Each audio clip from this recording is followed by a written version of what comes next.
Hello, my name is Carlos Henrique and I will present my work about the characterization of active copper species for the partial oxidation of methane in zeolites by theoretical experimental UVVs.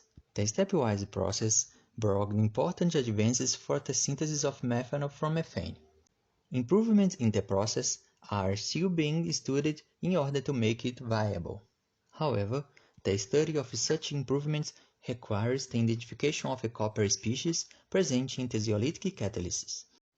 This task still needs improvement, since characterization techniques applied to zeolites are difficult to analyze. To provide information on speciation in copper zeolite catalysts, a theoretical experimental UVV's characterization methodology was proposed in this work.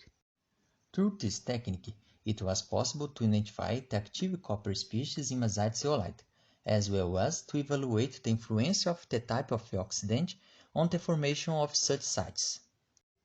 To obtain the experimental UVVs, in situ spectra were collected in the oxidation and the reaction steps, and the subtraction between them was performed to show the absorption bands of the copper species that were consumed during the reaction.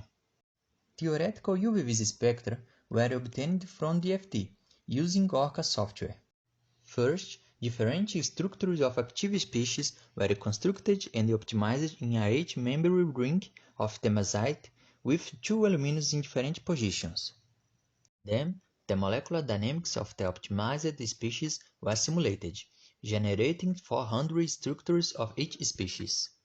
Finally, the calculation of the UVVs spectra of all generated structures was performed, which were then used in the construction of a single average spectrum for each active species.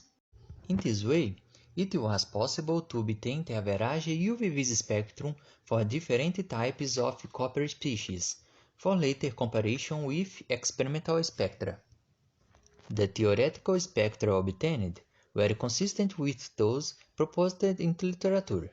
Also, it was observed that the copper-copper and copper-oxygen distances influence the absorption bands, making it possible to identify the position of copper atoms and consequently of aluminum atoms in the ring.